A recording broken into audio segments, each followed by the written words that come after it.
Soy Percy Salvatierra, estamos en el episodio de los martes de Libertad Bajo Palabra.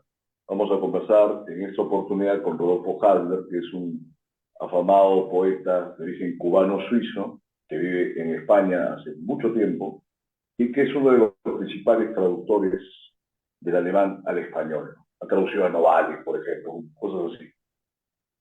Como siempre suelo hacer cuando tengo invitados que están en una circunscripción territorial y horaria distinta, y en el caso de Hasler, que está en España, como muchos de nuestros últimos invitados, entonces hay que mencionar de que prácticamente nos están hablando desde el futuro, ¿no?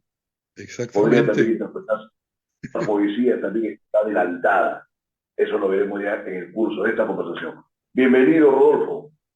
Hola, bienvenido, Percy. Buenos días, tempranísimo aquí. Sí, gracias por el desvelo. Allá son las 5 de la mañana 5 de y la mañana. bueno, yo tengo casi todo el próximo mes con invitados que están viviendo en España. Así que Ah, todo mira, sea por la poesía. todo- Vamos a todos empezar, hemos madrugado por la poesía, ¿verdad? Así es. claro, habría alguno que la podría seguir de largo y sin dormir, pero eso ya son casos que cada vez se ven menos entre los poetas que parecen que están más ordenados que lo que Sí, dicta el estereotipo, ¿no? exactamente. Y Sí, me veo sorprendido sí. por eso. Pero bueno, yo todavía soy algo insomnio. Vamos a ver, Rodolfo. Dime. Tú naciste en Cuba, pero Sí, tu padre era un exiliado, el famoso pintor Rudolf Handler, suizo. sí. Luego partes a España, a eso de los 10 años prácticamente. 10 años tenía, sí. Ver cómo determinas tu identidad o si los territorios y las nacionalidades sobran, porque eres nacido en Cuba, de origen suizo, te fuiste a vivir a España, sé que estudiaste en Suiza, ¿no? En la Sí, sí. universidad. Entonces, Ujú. coméntanos. Bueno, fíjate, Percy, ese tema para mí ha sido siempre algo crucial en mi vida, porque como tú dices, yo viví en Cuba mis primeros 10 años de vida y claro, es la infancia, ¿no? La parte más importante de la vida, ¿no? Para mí la infancia en cierta forma terminó, ¿no? Con esta partida de Cuba y lógicamente eso crea un conflicto, ¿no? Durante mucho tiempo hasta que uno logra afianzar su personalidad, eh, eh, ahí hay como una falta de identidad, como un pequeño espacio vacío que uno no sabe cómo llenar y de repente uno se da cuenta que en mi caso yo soy un cubano que ha añadido otros aspectos, ¿no? Y eso pienso que es algo muy positivo. Yo me considero así, ¿no? A tu pregunta, pues podría responder de esa forma. Soy un cubano que ha añadido otros aspectos a su vida, ¿no? Muy bien. Te preguntaba eso porque en tus poesías, sobre todo en tus dos últimos libros, hay una especie de peregrinaje y una búsqueda de Exactamente. asentamiento, todo en Hospital de Cigüeñas, que ya vamos a conversar de ello más exhaustivamente en adelante. Pero hay Sí, un verso, vamos a ver si lo recuerdas, en que estás en el Café Viena, ¿no? O el sujeto político del Café Viena dice que como que no se decidía a optar por una lengua en la que iba a escribir, porque tú sí. obviamente, ya hemos dicho, traduces del alemán, sabes el alemán, te entra a veces esa onda de escribir directamente en otro idioma o siempre prefieres el español. No, no, siempre he escrito en español porque es mi lengua materna. Mi madre era cubana y mi padre, aunque no era de lengua española, él aprendió español durante los años que vivió en Cuba y en la familia siempre fue la lengua con la que nos comunicamos. Entonces yo he aprendido otras lenguas después, ¿no? Al venir aquí a Barcelona, mi padre, que era pintor, no sabía exactamente en ese momento si íbamos a quedarnos aquí, si íbamos a ir a Suiza.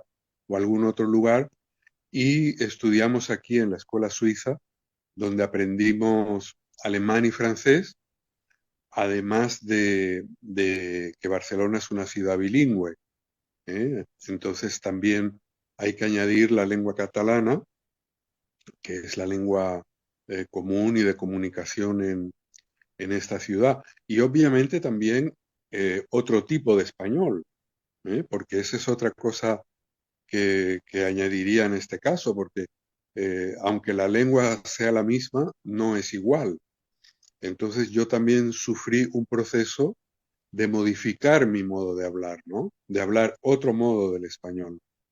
Entonces ahí lógicamente hay una serie de aspectos, ¿no? Lingüísticos interesantes, pero mi lengua siempre ha sido el español y no sería capaz de escribir en otra lengua, ¿no? He traducido de todas ellas, soy traductor de tanto del alemán como del francés, y en los últimos años también he traducido bastante del catalán. Pero para escribir no puedo hacerlo más que en español. Esta cercanía con el español, que muy bien dices es tu lengua materna, pero te ha llevado a explorarla con un montón de registros, porque ahora que estaba viendo lo del Hospital de Cigüeñas, que ya vamos a Sí. entrar entonces en este último volumen, que Ujú. creo que me ha pasado una edición penúltima o previa a la que ha sido editada, porque por ejemplo Sansara, que fue el poema Oh, que más me impactó, que lo vi en un muro de Facebook, veo que sí. tiene unas variaciones acá en lo que me enviaste. Oh, Pero probablemente. Sí, ya lo precisamos después.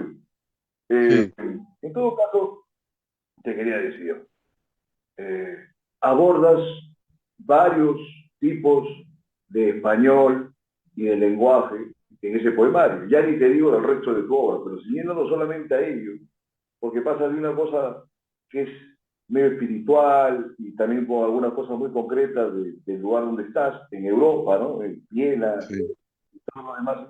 Y luego cuando vas a Miami le haces un viraje al lenguaje, usas terminología más callejera, más ripia, sí, es, digamos, muy amplio el giro o la distancia entre estas formas. Eso se sí. debe a lo que indica de tu transitar por todas estas lenguas y dialectos o hay alguna otra razón de tu propia preferencia a la hora de escribir. Coméntanos. Bueno, sí, podría contestarte que sí, porque cuando se produce esa, digamos, entre comillas, inseguridad lingüística, en un momento de madurez tú puedes permitirte jugar con eso, ¿no? Y convertirlo también en un hecho creativo. En varios de mis poemas yo añado cubanismos o cualquier término de la lengua que me ha podido atraer. ¿Eh? Me puedo permitir esa licencia porque ninguno de ellos en realidad es mío. Entonces me acerco a él como un espectador, casi como un cazador de palabras, ¿no? Que me complace y la uso para destacar un sentido, para jugar un poco, ¿no? Yo creo que en la poesía a veces hay que bajar el nivel de intensidad emocional o, o lingüístico y jugar, ¿no? Para que, para que haya también cierta levedad, ¿no? Esa es mi opinión. Tiene que haber cierto equilibrio, ¿no? Entre el pensamiento y y una entrada, ¿no? Que pueda ser, en este caso, el juego, eh, como una pequeña puerta que se abre y permite que el lector entre también. He visto que ese deleite con los vocablos no solamente se circunscribe al español, sino que con la profusión de idiomas que conoces, hay varios momentos en los que marcas incluso con títulos los poemas o te Sí, extasías, porque me ha llamado la atención el hecho de que hayas mencionado a Transilvania con el nombre Umbar, y tú mismo en el poema indica, ¿no? Erlei, y lo escribes sí, de una manera vertical, como Ah, para sí, acentuar en sí, cada letra, ¿no? sí, sí, Todo eso que comentamos está en Hospital de Cigüeñas y, digamos, para los que no lo saben, las cigüeñas pues, son unas aves que antes se daban unas grandes migraciones. Ahora, con el cambio ahora ya no. climático, esas migraciones casualmente ya no han desaparecido del todo, pero no tienen los efectos y las distancias otrora conocidas, ¿no? Que se iban de Europa Exactamente, hasta la India, se iban al África. Ahora en general parece que se están quedando nada más que en España. He visto exactamente, sí, en el sí, sí. África, todo lo demás. ¿Esto tiene algo que ver con, con que tú hayas elegido este título de Hospital de Cigüeñas que está vinculado a las cigüeñas? Porque hay, lo vamos a comentar, atraviesas medio mundo en el libro. Sí, mira, ese libro, quizá para comenzar a hablarte de él, puedo decirte que este último libro publicado es un libro en el que ya aparecen con toda conciencia las obsesiones eh, que me, que me abordan durante toda mi poesía y que aquí yo soy ya plenamente consciente de ellas, ¿no? El viaje como búsqueda de una identidad, de fragmentos de uno mismo, ¿eh? Y, y algunos poetas, la obra de algunos poetas, algunos lugares, algunos cafés, ¿eh? Esos lugares que a lo largo de toda mi poesía están ahí presentes y que aquí yo he trabajado con ellos con mayor conciencia, ¿no? Y en el caso de la cigüeña, es cierto que ya no necesitan emigrar al norte de África porque el clima ha cambiado y los inviernos no son tan duros ya en Europa, ¿no? Eh, incluso ahora están en zonas de España que antes no frecuentaban por ese tema, ¿no? Hay incluso cigüeñas ahora en Cataluña durante el invierno, porque ellas emigraban al sur de Marruecos durante los inviernos. Y el título viene justamente por un descubrimiento casual. Yo estuve en 2019, a comienzo de 2019, en un festival de poesía en Marrakech y en una mañana libre estaba paseando por la Medina y de repente veo desde un callejón como un pasadizo que me llamó la atención que desembocaba en un edificio maravilloso, un edificio alambresco, que fue un hospital de cigüeñas. Y eso me llamó muchísimo la atención, ¿eh? Y resulta que, bueno, hoy en día es un centro social para las mujeres del barrio, pero fue construido en el siglo XVIII por orden de un sultán merinida que amaba las cigüeñas. Entonces esas cigüeñas que llegaban heridas, con una pata rota o un ala rota, pues había allí veterinarios o personas que se ocupaban de curarlas, ¿no? Y eso me llamó muchísimo la atención, ¿no? Cómo ese espacio fue, en cierta forma, como un lugar de atención a estas aves migrantes, ¿no? O a los seres migrantes, ¿no? Y ahí surgieron los cinco poemas que son la parte central del libro, ¿no? Cigüeñas. Muy bien. Que parecería que era una invención o una cosa fantasiosa, ¿no? Pero mira, realmente tenía un espacio concreto. Debe ser el único sitio del mundo así, pero fantástico, ¿no? Seguramente, La seguramente realidad que es el único sitio del pone a mundo todo. así. Y Claro. desgraciadamente es muy poco conocido porque creo que incluso simbólicamente tiene una un gran sentido, ¿no? En este momento que, bueno, la migración es parte de la vida de muchísimas personas en este mundo, ¿no? Claro, hay una gran proyección por ese lado. Eh, entonces, hablábamos de ese desplazamiento constante de tu vida, de ti mismo, Sí, una cosa medio errante, pero haciendo una lectura del Hospital de Cigüeñas, es sorprendente la naturalidad con que vas de Austria. y del café Urania, y todo sí, tiene un montón de sentidos que se van superponiendo, ¿no? Luego sí. llegas al mundo árabe, al jardín de Anza, que de acá te voy a preguntar algo más sobre eso, porque no, ese sitio existe como tal el jardín de Anza, porque No, no, Anza es no, el hermano menor de Mahoma, ¿no? Pues, no, no, pero fíjate, en este caso no es un lugar que existe. Yo escribí ese poema después de una estancia en Beirut, que para mí es una ciudad mítica, porque yo estudié entre el año 77 y 83 en Lausanne, en Suiza, y tenía muchísimos compañeros libaneses, compañeros de estudio, que llevaban poco tiempo en Suiza, ¿no? Durante la guerra civil libanesa, Suiza fue uno de los países que más libaneses refugiados acogió. Y yo escuchaba hablar de esa ciudad constantemente en el café de la universidad, cuando salíamos en grupo de amigos, y siempre tenía la sensación de haber casi estado en Beirut, sin haber ido. ¿Eh? Y se convirtió como en un lugar mítico.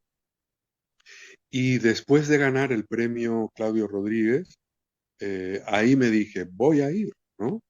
Un lugar que incluso yo pensaba no frecuentar y que siguiera en mi mente como un espacio de creación, como un lugar de la mente, pero quise conocerlo, ¿no?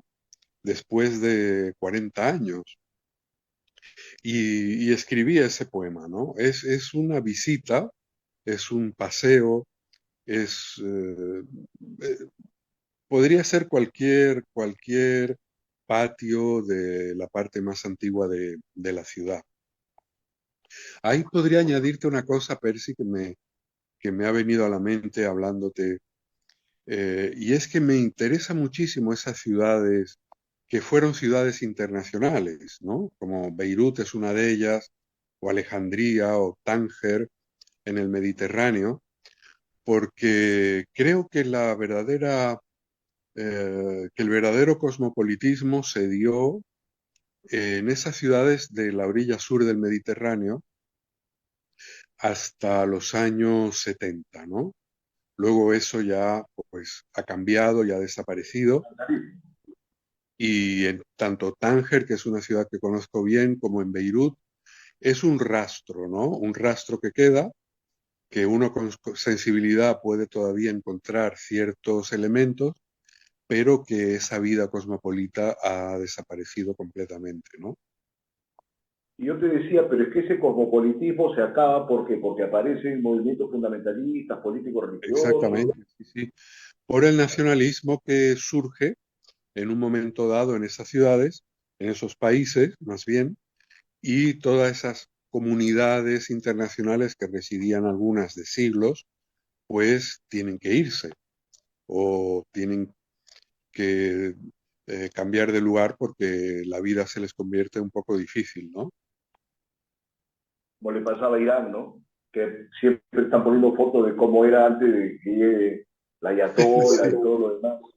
sí, Parecía sí, pues un país europeo, ¿no? Pero sí, sí, mira, vamos entonces continuando. Entonces luego vas por Manhattan, la vía de Hell's Kitchen, ¿no? Que es un barrio conocido de ahí, Villa Crespo en Buenos Aires, Miami, sí. Cayena, Mogador en Marruecos, que pareciera un nombre inventado, pero son unas islas. Pero sí, El sí, otro día casualmente hablaba con una amiga porque hay una saga erótica del quinteto de Mogador.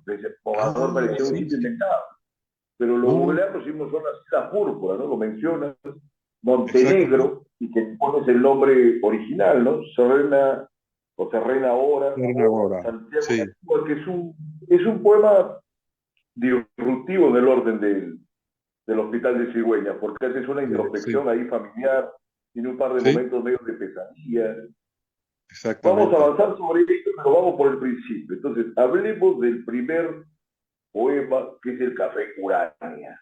El café Que Urania. nuevamente Urania a uno lo proyecta con las musas, quizás alguno dice el uranismo, ¿no? No sé, pero al final era un sitio que existía y que Es tenía un sitio que existe. tremenda tradición. Coméntanos tú mejor, porque bueno, lo demás lo pueden googlear, Sí. ¿no? Y como 180 años duró ese café. Mira, ese Cuéntanos. café está en la ciudad transilvana de Cluj-Napoca, que perteneció al Imperio Austrohúngaro, toda Transilvania. Y sabes que a comienzos del siglo XX se dio en todo el ámbito de lengua germánica, pero fue un movimiento que nació en Viena, que se llamó Secesión. Fue un movimiento de ruptura con todas las artes como se habían dado hasta ese momento. Uno de los pintores más importantes es Gustav Klimt. ¿eh? Sí, claro. Y uno de los temas que más se trata insistentemente es la naturaleza, ¿no? Y Urania es una musa que aparece en muchísimos aspectos en ese momento, tanto en literatura como en pintura. Klimt también lo trató. Él pintaba muchísimo elementos de la naturaleza, flores, muy detallado, ¿no? En primer plano, como si el fragmento de paisaje fuese el centro del interés del cuadro, ¿no? Y este es un café de 1900, muy decadente, muy deteriorado, que está en esta ciudad de Cluj-Napoca, donde fui invitado para un festival de poesía y caminando lo descubrí, y fue el café que visité pues cada mañana antes de las lecturas, pues después de desayunar en el hotel, salía, caminaba hasta este café, me tomaba otro café allí y de repente empecé a escribir, ¿no? Porque cada fragmento separado de ese largo poema es uno de los días que estuve allí, ¿no? Y es un poema en el que trato de un poco sobre el paso del tiempo, sobre la escritura, sobre esa situación de estar y no estar en un lugar diferente o conocido, esa capacidad que uno puede desarrollar de conocer algo con anterioridad, sin haberlo visto, ¿no? Es un poco eso, este largo poema, ¿no? Tú me dices que este café queda en Cluj-Napoca, pero ¿es en dónde, en qué país está? Es en Rumanía, Transilvania, la región de Transilvania. Es la ciudad más grande de esa región, ¿no? Sí, la gente está, era una revista, creo, no, luego tú mencionas a la propia revista, Ver No, Sacra. Ver Sacrum es una revista de la época de la secesión. Fue la revista Ellos más estaban como importante. fundados, Lee, Moser, ¿no? Exactamente, Hoffman, sí, sí. Fue el manifiesto de todo este movimiento artístico, ¿no? pero Clint Que en estaría realidad, también como exiliado por ahí, o es curioso porque se van añadiendo nuevos exilios a los propios personajes que se involucran acá. sí, Me llamó sí, la claro, atención. porque en este caso, toda esta zona de Transilvania que perteneció a Austria tuvo muchísima influencia de este movimiento. De hecho, es una ciudad absolutamente austríaca, ¿no? La arquitectura, como todas las ciudades de Transilvania, es totalmente austríaca, ¿no? Son ciudades con una influencia muy fuerte centroeuropea y multilingües, ¿no? Hoy es predominantemente de lengua rumana, pero hasta la Segunda Guerra Mundial era una ciudad en la que se escuchaba tanto rumano como alemán o húngaro también, ¿no? Que eran sobre las tres Austro-austríaco. comunidades más importantes que habitaban Transilvania, ¿no? Casualmente, en esta parte del libro es que se indica eso que había comentado al inicio, en que se daba una disposición hacia qué lengua utilizar y Sí, también ese deleite que tenías con esta palabra, Erdeli, ¿no? Erdeli, sí, Que es casualmente es Transilvania. húngaro, ¿no? Es el nombre de Pero es Transilvania en húngaro. así es. Y pensando en ello, de Transilvania, que es como más allá de los bosques, más o menos, ¿no? Digamos, tú eres Sí, el traductor. Te sí. digo, más allá de los bosques de palabras, ¿qué hay o qué buscas, qué intuyes? Porque en esta primera parte, a la vez que escribes, pero como que hay una forma de desconfianza en que la palabra vaya a expresar realmente lo que te está pasando. No sé, es algo que he entrevisto allí. ¿Hasta qué punto puede ser esto correcto, esa intuición? ¿sí? O tú Me, opinas tú mismo, ¿no? En tu experiencia que me incluso tú parece, indicas que opinas, es como la conclusión o la síntesis de tu poética. Cuéntanos, sí, me Rodolfo. parece muy interesante esto que has destacado, Percy, porque creo que al escribir siempre sucede esto, ¿no? Hay una desconfianza también hacia el lenguaje, porque tú estás intentando comunicar algo que para ti ha sido un punto de partida, pero que comprende, ¿no? Que comprende el lector, ¿no? Y a la vez es el misterio de la poesía, lo interesante de la poesía, que cada lector puede encontrar ahí y confrontar su propio mundo con la escritura y despertarse algo diferente, ¿no? O algo que ha estado dormido. Pero siempre pienso, o por lo menos en mi caso, pienso que hay una cierta desconfianza si ese mensaje o ese punto de partida, esa sugestión que te ha llevado a escribir, eh, va a ser comprendida como tú la has sentido, lo cual no tiene tampoco tanta importancia por lo ya dicho, ¿no? Cada lector encuentra en un poema algo diferente según su mundo, ¿no? Según su vivencia, ¿no? Pero Entonces no importa, no, no te corto, siga. no, no, dime por favor, sí, sí. Entonces, esa idea de que puede darse una especie de un mensaje no tiene nada que ver con el ejercicio de la poesía, digamos, a estas alturas, ya que cada quien decida y quedan las palabras ahí establecidas para que cada quien las interprete como si fuera una escultura, un cuadro, una cosa así, o una pieza Mira, yo, musical. sí, yo desconfío bastante de la poesía que quiere transmitir un mensaje claro, ¿no? Del poeta que quiere decir y expresar algo con precisión, porque la poesía justamente es el mundo de la imprecisión, ¿no? Si el lenguaje es impreciso y muchas veces se presta a confusión, creo que en el caso de la poesía eso está ahí en su máxima potencia, ¿no? Siendo también la forma de lenguaje más depurada, ¿no? Pero, no sé, tengo mucha desconfianza de los poetas que quieren transmitir un mensaje preciso, porque para eso está otro tipo de manejo del lenguaje, ¿no? Creo que la poesía no puede caer en esa idea de querer transmitir una idea, ¿no? De querer transmitir un mensaje. ¿Mm? El Ni lector siquiera tiene que hablamos entenderlo espiritual ni político, sino el mensaje de una manera más abstracta.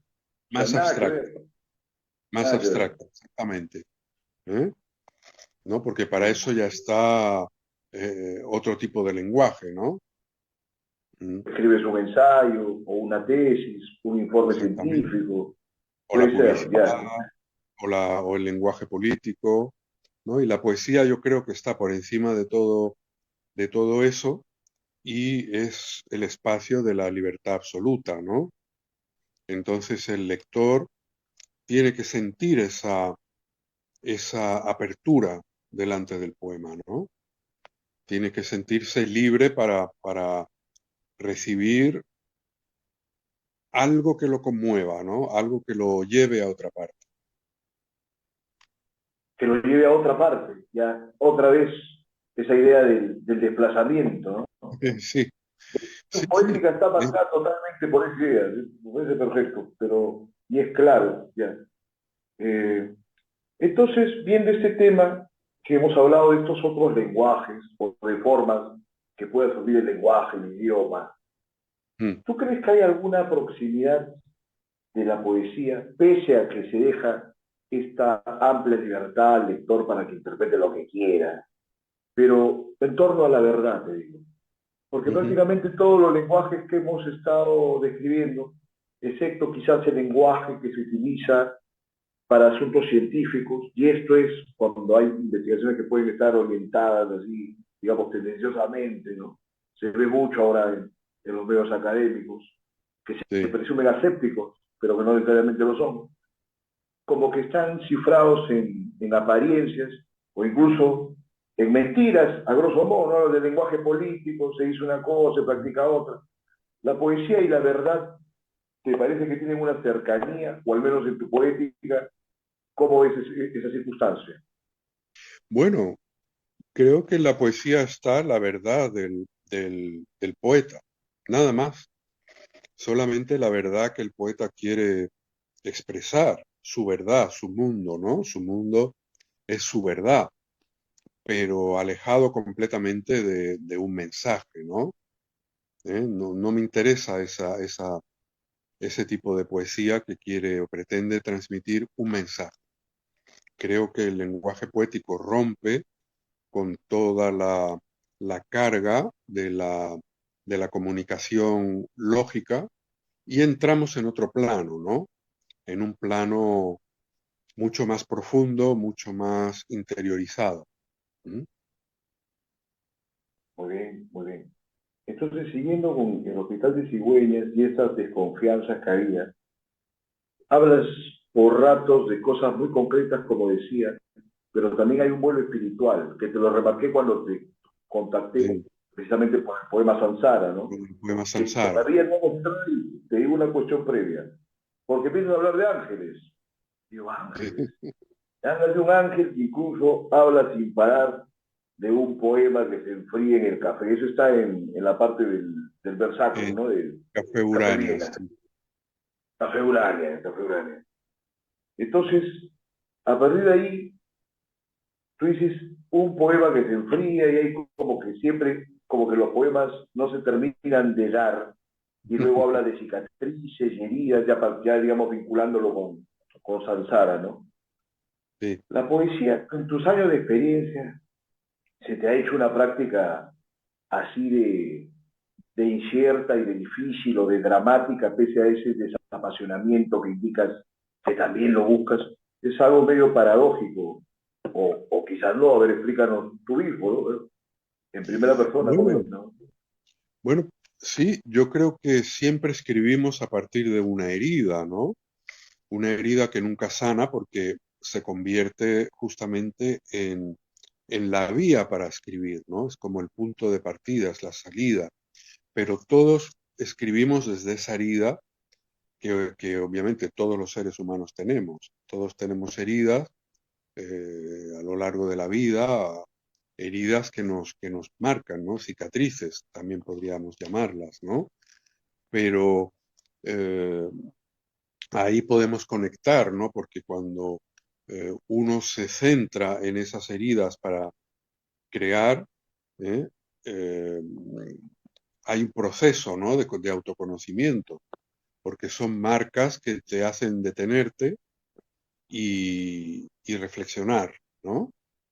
Y en el caso de utilizar esas heridas para la escritura, son vías de profundizamiento, de autoconocimiento, ¿no?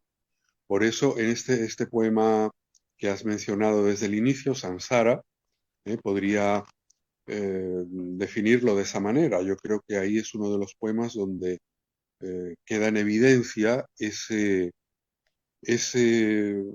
punto desde el que yo trabajo. En mi caso, no puedo hablar en el caso de otros poetas, pero como yo trabajo, hay una sensación, una sugestión que me detiene, que me inquieta y trato de llevarla hacia alguna experiencia acumulada, ¿no? Hacia algo que uno guarda en el recuerdo, en la mente, ¿no? en lo emocional y trabajar con eso, ¿no? Y obviamente eso es una vía de profundización, ¿no? Creo que la poesía es eso, es un ejercicio de autoconocimiento infinito, porque nunca llegamos a conocernos plenamente, pero es un camino, ¿no? Y por lo tanto también conecta con un camino espiritual. Y puede ser una forma de sanación.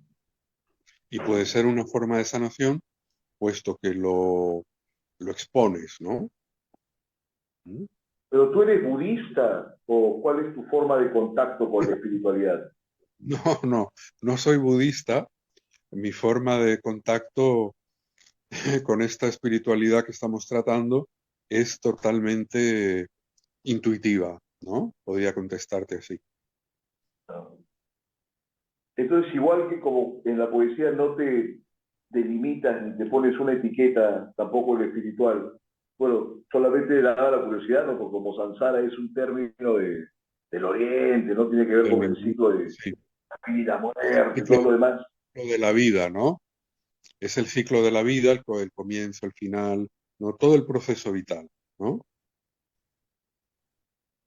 ¿Tienes a la mano Hospital de Cigüeñas? Sí, lo tengo aquí. Sí, ¿Podrías leer Sansara, por favor? claro, por supuesto. Sí, lo busco un momentito. Aquí está, mira. Samsara. Todo empieza por una herida pendiente de sanación. Restañar el daño es entrar en la memoria, transformar el dolor. Ni aloe ni gelatina de mango sellan la superficie rota. Solo lamer la llaga amaina el escozor. Sin la cicatriz, sin la señal, no puedes entrar en la casa. Vas sin zapatos. Los pies llagados tropiezan con guijarros que obligan a un rictus inconfundible. La vida se abre cuando el cuchillo refleja la luz. Aviva la brasa y cauteriza la piel al tocarla. Para seguir hay que aprender a sentir. La quemadura deja un borrón en el pecho. Da un paso, respira hondo, lleva tus manos al centro del corazón. Sí, Como te había dicho,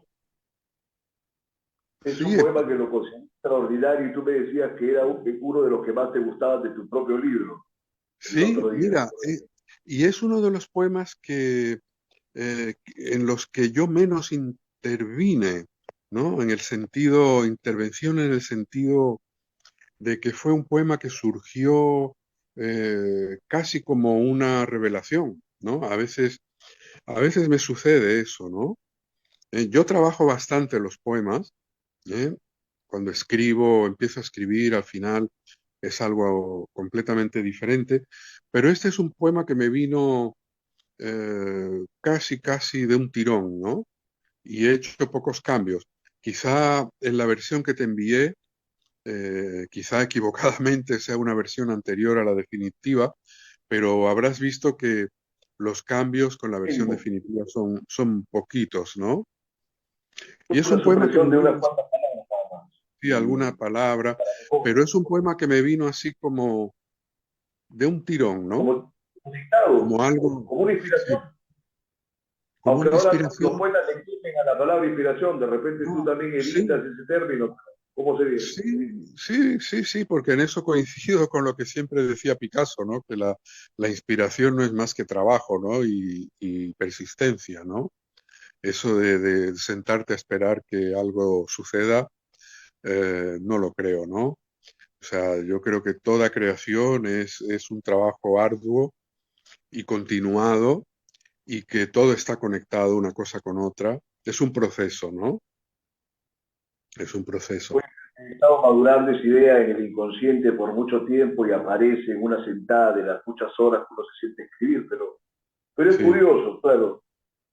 Me percato mucho de que los poetas en los últimos tiempos, muchos rehúsan hablar de la inspiración como si fuera un atentado contra su propia labor, ¿no? Yo lo considero Sí, así. ¿Sabes que yo, Rafael, tenía, creo que Rafael es el que empieza con toda esa cantaleta, porque él se ajá, sorprende, hay testimonios, ¿no? Porque este poema de una estación del metro, él no sí. creía para nada en la inspiración, decía todo tiene un proceso cerebral, orgánico, de artesano, todo lo demás, y le apareció, ¿no? Y le apareció un poema de 10 páginas, a los 6 meses lo redujo a 2, como al año y medio le aparecieron esas 2 líneas, dijo, ¿qué es esto? No? La inspiración, no he encontrado otra forma. Sí, Pero, quizá en Percy todo caso, porque, Francis, sí, Percy, ¿sí? quizá porque inspiración esté demasiado, esa palabra esté demasiado maltratada, ¿no? Y se conecta quizá con una idea romántica, excesivamente romántica del poeta, como un ser fuera de la realidad, cosa que no es cierto, ¿no? Yo creo que al revés. Un poeta es una persona que tiene las antenas bien conectadas, ¿no? Y está muy atento a lo que sucede a su alrededor porque se nutre de ello, ¿no? Entonces, claro, quizá la palabra inspiración está demasiado manida y unida a esa idea romántica del poeta como un ser flotando en el aire, ¿no? Entre las nubes. Claro. Pero que es un estereotipo, porque el hecho de poderse inspirar, como en este caso, estás viendo una realidad más profunda que la que, digamos, podría expresar alguien que está hablando de las calles, del barrio, de la esquina, la cosa coloquial, que también tuvo su momento, ¿no? Que a mí me ha gustado, no sé, de repente te puede haber gustado a ti una época, pero hay otra cosa más. Entonces tú dices que Sí, siempre en tu proceso de creación tratas de ser lo más consciente posible, pero acá te sí, apareció una cosa bueno, inusitada, pocas veces se bueno, cuenta. ¿cómo definirlo? Yo escribo a partir de una sugerencia, casi siempre, ¿no? O sea, que conecta con mi propio mundo, ¿no? Con mis intereses, con mis lecturas, con todo aquello con lo que me voy nutriendo, ¿no? Pero hay algo ahí que en un momento dado se despierta, me atrae, ¿no? Me hace detenerme y trato de ver qué es, ¿no? Generalmente ese es mi modo de empezar a escribir. No sé muy bien qué va a pasar. Hay algo ahí que me está pinchando, ¿no? Y trata de encontrar un camino, ¿no? Una expresión. Generalmente ese es mi modo de escribir, a partir de algo que podría llamar una sugerencia, ¿no? Una, sí, como una pequeña llamada que siento y que veo más o menos por dónde va dirigida y que trato de dilucidar, ¿no? ¿Cómo conecta eso con algo dentro de mí? Es más o menos mi modo de trabajar, nunca con una idea preconcebida. O sea, yo no puedo escribir sobre algo preconcebido, ¿no? Escribe un poema sobre un río, todo esto, ¿no? Que a veces nos piden a los poetas, yo soy totalmente incapaz, ¿no? Escribe un poema por la paz, ¿no? Pues ahí, pues desgraciadamente siento no poder colaborar o por no, no puedo escribir así, ¿no? Tiene que estar siempre conectado conmigo mismo, con el mundo que yo Son me he ido construyendo, como porque ha insinuaciones que sido, te da tu propia sí, circunstancia. sí, quizá porque he tenido que construir eso, ¿no? Partiendo de mundos tan opuestos en los que yo he crecido, ¿no? Mi madre era una mujer cubana, mi padre suizo, ya eso de por sí es bastante particular, ¿no? El hecho de haber nacido en un lugar, haber crecido en otro, haber tenido mi formación en otra lengua que no es la que escuchaba en la calle, hablar en casa una lengua que no es la mayoritaria que se escucha aquí en la calle. O sea, todo eso te obliga a construir un mundo propio para poder subsistir. ¿Eh? Entonces es con lo que yo trabajo, con ese mundo que yo he construido. con ese mundo interior, ¿no? Que yo he construido. Muy bien, hay como una extrañeza en todo ello y construyes tu propio hogar de esta manera, en ti mismo. Y yendo en ese orden de cosas al poema, te digo, tú tus poemas luego los problematizas, como haces con otros autores, porque como eres crítico, o lo dejas ahí ya y te olvidas y pasas a otros proyectos. ¿Te refieres al hecho escribir continuamente? Creo que no he comprendido bien tu pregunta ahora. Cuando tú tienes un libro terminado, te digo, Sí, lo relees, lo problematizas, tratas de ver, bueno, digamos, tus propios hallazgos para luego proponer quizás algo distinto, que esté más avanzado, o lo dejas y te olvidas de ello. Hay autores que suelen acabar los libros y ya pasan a otra cosa, ¿no? pasan a otra ¿Cómo cosa. sería tu Bueno, caso? mira, fíjate, es curioso, interesante esta pregunta porque últimamente he estado pensando mucho en esto, Percy, porque mira, hasta Lengua de Lobo, que es un libro que publiqué en el 2019, hay un promedio de 5 años entre libro y libro. ¿M? Yo cuando he terminado un libro lo he dejado descansar, lo he retomado un año después. Lógicamente con esa perspectiva cambias y trabajas. Y de repente a partir de Lengua de Lobo publiqué Hospital de Cigüeñas en el 21, o sea, 2 años después.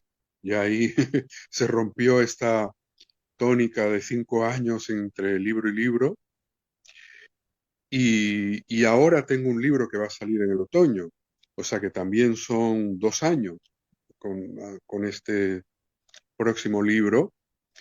Pero bueno, en el caso de Hospital de Cigüeñas, que tú me comentaste desde el inicio, este libro son poemas que yo tenía guardados hace mucho, salvo la parte central que da título al libro, ¿no? Estos 5 poemas de Cigüeñas que surgieron después de descubrir este Hospital de Cigüeñas en Marrakech, ¿no? Tanto la primera parte, esta de ciudades, de lugares, son poemas que yo tenía guardados en una carpeta de mucho tiempo, y también los de flores. Sobre todo los de flores son más antiguos y casi eran un libro frustrado, podría decir, un libro que nunca tuvo consecución y que justamente esos 5, ¿no? Esas 5 cigüeñas le dieron impulso, ¿no? Y, y por eso, bueno, fue un libro que terminé con más celeridad que otros, ¿no? Pero entre libro y libro suele haber bastante tiempo, ¿eh? Publico con bastante distancia. ¿M? Pero bueno, ahora yo creo que debo volver a retomar un poco ese tiempo que es el mío, y después de este libro que terminé, este nuevo libro que terminé de corregir en octubre pasado, quiero tomar así un poco de tiempo de descanso, estoy escribiendo, estoy escribiendo algo de prosa poética, una prosa como un diario de viaje, ¿eh? Y vamos a ver qué sale de ahí. Pero poesía de momento no estoy escribiendo nada y quiero dejarlo ahí descansar un tiempo. Pero te entiendo, la poesía quizás es una forma a la que por supuesto le ha dado un espacio privilegiado en tu vida, ¿no? En tu ¿Sí? ejercicio de escritura, pero más o menos entiendo como que fuera algo muy desgastante también. ¿Cuáles son También. esas exigencias que la poesía pone en los hombros de un poeta, digamos, tan compenetrado como tú? ¿No? Porque, digamos, si hay un poeta superficial, pues hay gente que saca libros todos los años sin ser Sí, Neruda, ponte, ¿no? Y son cosas muy sí, banales.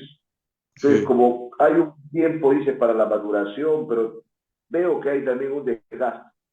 Háblanos de ese marco de exigencia y de pesadez que también tiene la poesía, que no solamente es un jardín de rosas, como mucha Oh, gente puede claro, creer. ¿Eh? obviamente, ¿no? Mira, a veces, ¿no? Las personas que no conocen mucho ese mundo, ¿no? Te preguntan, bueno, pero el poeta está siempre escribiendo, ¿no? Muchas personas imaginan que uno está siempre, ¿no? La palabra que usábamos antes, inspirado, ¿no? Pero no es así. Yo creo que eh, lo- la poesía que se escribe, ¿no? Porque yo creo que la poesía está en muchos aspectos, ¿no? No solamente en el poema escrito, ¿no? Es un proceso y como todo proceso exige compromiso, primero que nada, dedicación y que eso sea parte indispensable de tu vida, ¿no? En un momento uno se da cuenta en la juventud que eso te va a acompañar toda la vida y es un compromiso. Uno tiene un compromiso con la escritura, es tu modo de entender la vida, de estar ante los demás, ante ti mismo, y no es una cuestión banal.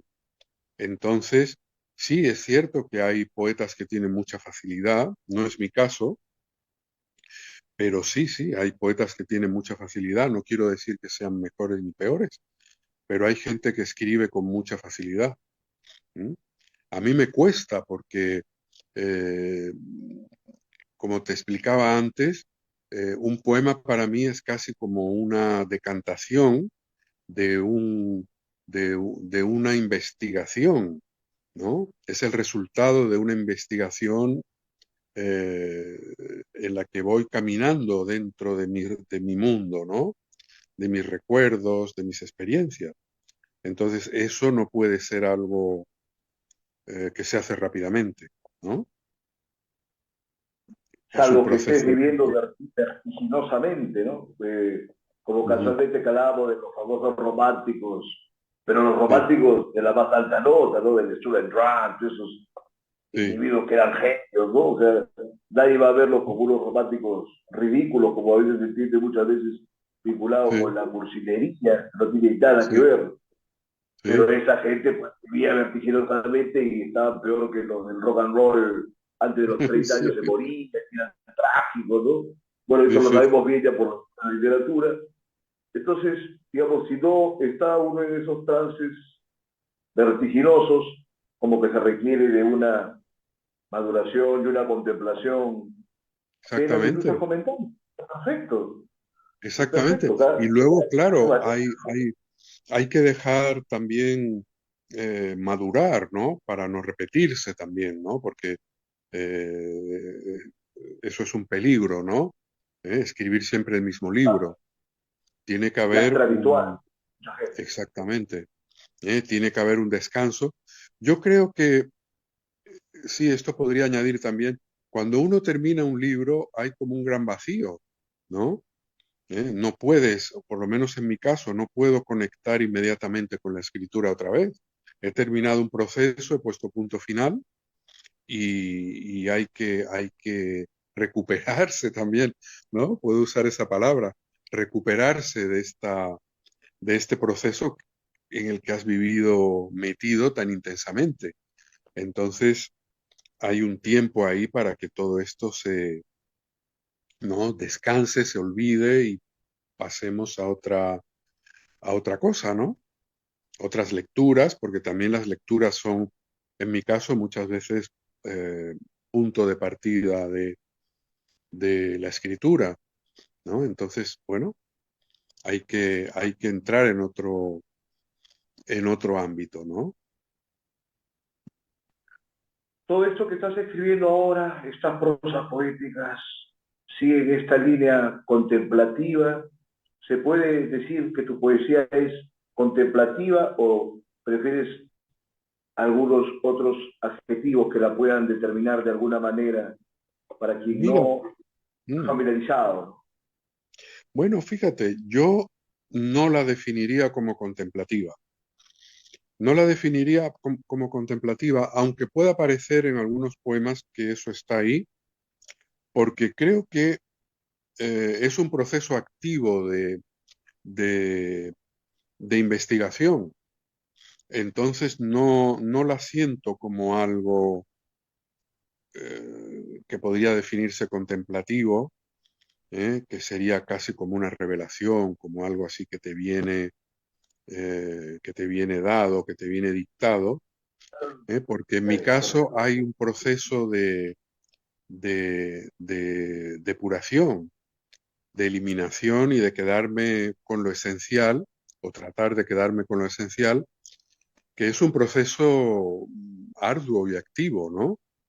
Entonces no la definiría como una poesía contemplativa, aunque puede ser que algo de eso esté y otros muchos elementos, porque al escribir tú sabes muy bien que aparecen muchísimos aspectos que uno no controla, ¿no? Ahí se abre una espita hacia el subconsciente y surgen muchas cosas, se plasman en el papel muchos aspectos que a veces uno no es plenamente consciente. ¿Eh? Por eso también, fíjate, aquí vamos a un tema que me parece interesante. Es muy bueno tener siempre la opinión de un lector cercano, ¿no? Que te descubre también muchos aspectos de lo que has escrito, ¿no? Te descubre mucho de lo que está ahí y que uno no ve, ¿no? Quizá por Yo te decía cercanía. contemplativo por la cuestión del espectador. Sí, Ahora, no sé si esto pues, podría ser algo más o menos triado porque tu padre era un pintor famoso, bueno, pero hay muchos momentos en exactamente. los que tú te sientes como si fueras un pintor, ¿no? En ese Ah, sentido, te magnífico. hablaba de la conservación de los alrededores, de los Sí, sitios sí. donde estás. Por Ah, eso mira, que por ahí haces sí, una por ahí sí. enumeración topográfica de todos los lugares para donde estás, ¿no? Y Magnífico, señalas, sí. ¿no?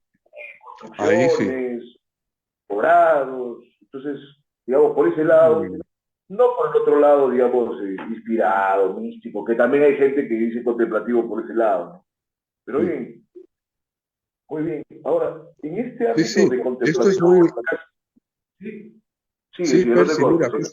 justamente has tocado un tema ahí para mí fundamental, porque mi formación estética ha sido en el taller de mi padre, desde niño, ¿no? Porque tener un padre pintor es un regalo. Yo tenía eh, como el máximo placer cuando venía de la escuela ir a su taller y verlo pintar, ¿no? Cómo se deslizaban los colores sobre el lienzo, cómo unos cubrían a otros y cómo iba apareciendo toda esa magia de la pintura.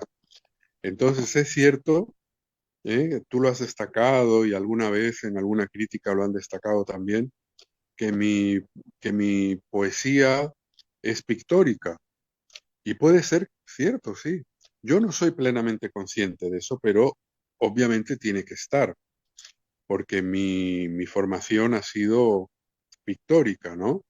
La pintura es una pasión para mí, siempre presente y cercana, y probablemente mi mirada sea pictórica, ¿no? Sea Por rato sí, un pero poco, hay también una cosa armónica en, en tu poesía, sobre todo en estos últimos libros que me enviaste, en Hospital de ujú, Cigüeñas, sí, pero hay dos, tres momentos que se quiebra esa suerte de armonía, ¿no? Introspectiva. Uno con el mm, poema de Miami, en el que ah, el sí, propio lenguaje se vuelve hasta más callejero, los versos son más extensos, sí, ¿no? Pero sobre todo en el poema que habla de tu abuela en La Habana, que se llama ah, sí, Santiago sí, de Lugo, Santiago de Cuba, sí, sí, en lo que, bueno, ya se va a acabar la hora, pero realmente los vocablos son, como decía en un primer momento, son muy llamativos, ¿no? Porque habla de cayena, por un lado, un bogador, que ya lo hemos mencionado. Entonces, es todo esto muy interesante. Pero te decía, esta atmósfera distinta de estos poemas, incluso distinto del de Sansara, tiene un marco casi de pesadilla en lo de Santiago de Cuba. Entras a un plano más casi de animismo. bueno, Cuéntanos cómo y está casi en el medio del libro, es curioso. sí, sí. Mira, es curioso porque yo nací en Santiago de Cuba, ¿eh? Es una ciudad que conocí mayor. Yo nací en Santiago de Cuba, pero cumplí un año en La Habana. Entonces, es una ciudad que yo no conocía, ¿eh? Durante los años 60, cuando vivimos en Cuba, no se podía viajar por el país, salvo con un permiso preciso, ¿no? Un motivo. Había que sacar un motivo por qué te desplazas de un lugar a otro. Entonces yo, cuando nos fuimos de Cuba, yo no conocía mi ciudad de nacimiento, de donde era toda la familia de mi madre. Y en el primer viaje que hice a Cuba, en el año 91, obviamente fui. Para mí fue un descubrimiento, ¿no? Descubrir una ciudad donde nací. Obviamente te puedes imaginar la ligación emocional que tienes con ese espacio urbano, que para mí era desconocido y que descubrí que era totalmente diferente que La Habana, que es la ciudad de la que yo tengo recuerdos, ¿no? Es una ciudad con un centro colonial mucho más extenso y que predomina, ¿no? En la atmósfera. Es una ciudad en el que el elemento mágico está muy presente, cultural, la cultura afro es muy potente y todo eso, pues, eh, todo ese impacto yo lo he unido a esta historia familiar que he reflejado en este poema, ¿no?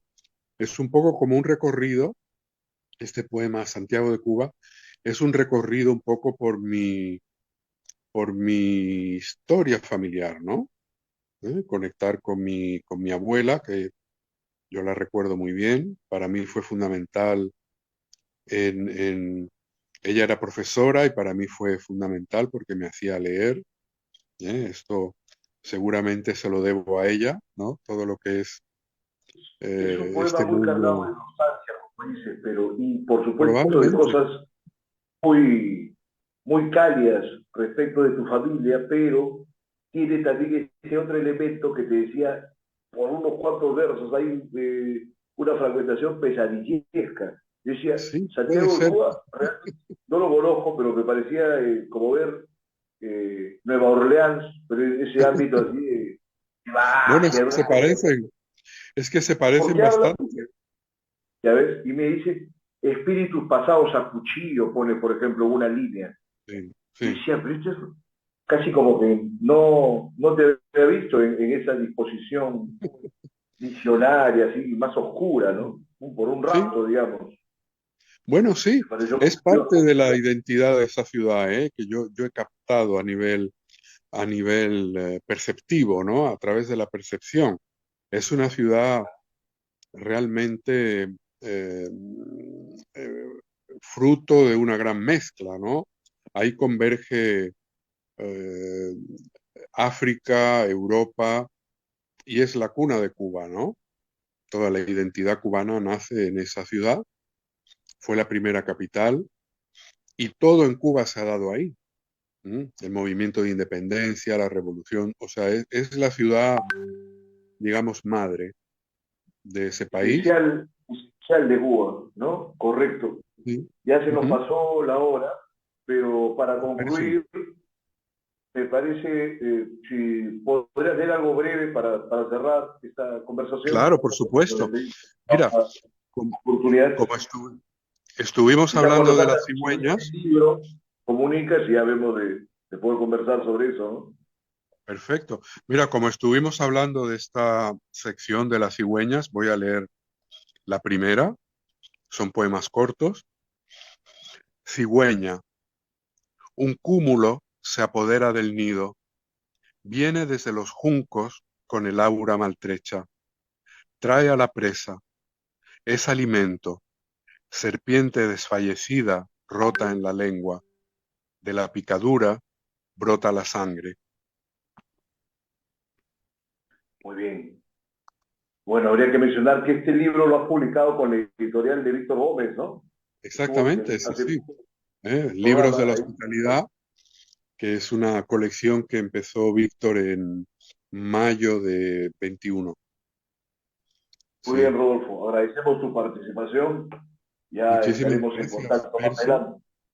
Quiero saludar también a los oyentes en Lima, que es una ciudad que visité y que me encantó, y agradecerte a ti esta entrevista, por supuesto. Me he sentido muy cómodo y muy bien.